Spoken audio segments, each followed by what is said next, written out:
चर्चा करेंगे आपसे 6 ऐसे नियम जो आपके सोचने का तरीका को बदलेगा और इस तरह से आपको भी बदल देगा। यानी आप जो चाहते हैं वो हो सकते हैं, बशर्ते इस वीडियो को देखिए और आगे सीखते चले जाइए। अगला स्लाइड है law of cause and effect. जो कारण है उसका परिणाम है, कारण है तो परिणाम ही मिलेगा। कॉज का मतलब जो कारण है, इफेक्ट का मतलब उसका परिणाम। तो इसलिए मन के अंदर जो विचार आता है वही चीज़ परिणाम में मिलता है। अगर अच्छा सोचेंगे तो अच्छा होगा, बुरा सोचेंगे बुरा होगा। देखिए कोई आदमी धान रोपेंगे धान आएगा, गेहूँ रोपेंगे तो गेहूँ आएगा। तो ये कहने का मतलब जो कारण है वही परिणाम है। तो कॉज के साथ इफेक्ट होता ही है। तो ज़िंदगी में कुछ चाहिए आपको, तो ज़िंदगी में जो चाहिए उसी के बारे में सोचिए, फिर वही परिणाम मिलेगा। कुछ और सोचेंगे तो कुछ और परिणाम मिलेगा, इसलिए अच्छा सोचेंगे तो अच्छा मिलेगा। अगला स्लाइड है लॉज ऑफ बिलीफ, जिसमें आप भरोसा करते हैं तो फिर वो हो जाता है। जैसे कि आप चाहते हैं कि हम कोई काम को कर सकते हैं तो फिर धीरे धीरे उस काम को कर ले, चाहे नहीं होने वाला काम भी धीरे धीरे करके हो जाता है। आप मान लेते हैं कि नहीं हमसे नहीं हो सकता, तो फिर वो काम को आप कर ही नहीं पाते हैं, क्योंकि फुली आप अपने आप को मान चुके हैं आपसे नहीं होगा और आप हार मान चुके हैं।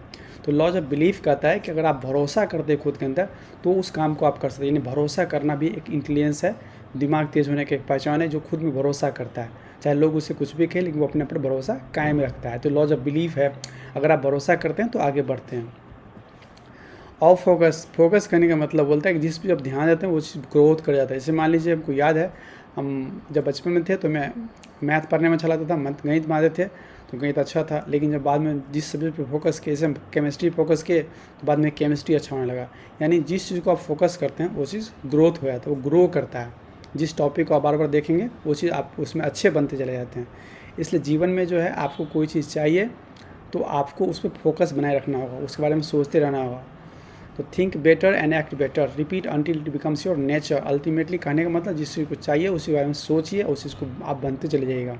जिसको फोकस में लाइएगा, जिसके बारे में सोचते रहिएगा बार बार, वो चीज़ आपके साथ होगा। लॉज ऑफ कंसिस्टेंसी ये कहता है कि अगर लगातार कम मात्रा में भी किया जाए, अगर 1 मिनट रोज़ दौड़ा जाए 365 दिनों के लिए, 1 साल के लिए, तो अंत में आप एक अच्छे दौड़ने वाले बन जाएंगे। चाहे 1 मिनट ही क्यों नहीं दौड़ रहे हो। कंसिस्टेंसी का मतलब है कि रोज़ करना, लगातार करते रहना, भले ही कितना छोटा क्यों नहीं हो। तो ये लॉज ऑफ कंसिस्टेंसी कहता है कि जो चीज़ आपको चाहिए उसके बारे में 1 मिनट भी रोज़ सोचिएगा तो आप वो चीज़ आपको मिल जाएगा। चाहे 1 मिनट दौड़ना हुआ, 1 मिनट पढ़ना हुआ, अगर रोज़ 1 मिनट ही पढ़े एक सब्जेक्ट के टॉपिक के ऊपर, रोज़ 1 मिनट रोज़, तो आप 365 दिन के बाद एक अच्छे उस सब्जेक्ट में हो जाएंगे, माहिर हो जाएंगे। अगला स्लाइड है लॉज ऑफ इन्वायरमेंट। आपको जो चाहिए उस तरह के लोगों से मिलिए जो उस तरह के लोग वो भी चीज़ को प्राप्त कर चुके हैं। जैसे आप अच्छे पॉलिटिशियन बनना, पॉलिटिशियन के लोगों के बीच में रहिए। अच्छे स्टूडेंट बनना चाहते हैं, अच्छे स्टूडेंट के बीच में रहिए। जो चीज़ आप करना चाहते हैं जीवन में, उस तरह के इन्वायरमेंट पैदा कीजिए, उस तरह के इन्वायरमेंट रहिए, उस तरह के इन्वायरमेंट में जाइए, उसका उल्टा इन्वायरमेंट से उससे दूर हो जाइए। तो ये होता है कि सराउंडिंग्स, आपके सराउंडिंग्स भी आपको बनाते रहता है या बिगाड़ते भी रहता है। इसलिए अपने अच्छे सराउंडिंग जो आपको पसंद है उसमें जाइए।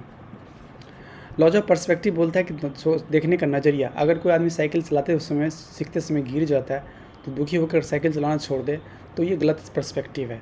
सही पर्सपेक्टिव है कि हर कोई चलाने सीखने समय कुछ ना कुछ मिस्टेक करता ही है और मिस्टेक से सीखना चाहिए और आगे मिस्टेक नहीं करना चाहिए। इसलिए मिस्टेक किसी काम का अंत नहीं है। फेलियर जो है सक्सेस का एक हिस्सा होता है। असफलता भी सफलता की जननी, आवश्यकता आविष्कार की जननी, असफलता भी सफलता की जननी है। क्योंकि 1-2 बार असफल होने से लोग सीखता है कहाँ कहाँ असफलता का कारण है, जहाँ की सफलता की ओर जा सके। तो पर्सपेक्टिव होता है कि आपको सोचने का नज़रिया। तो ये माइंडसेट बोलते हैं। अगर आपका माइंडसेट पावरफुल है, दिमाग का सोचने तरीका पावरफुल है, तो आप ज़िंदगी में कुछ ऐसा कर लेंगे जो कि बहुत पावरफुल होगा। Thank you.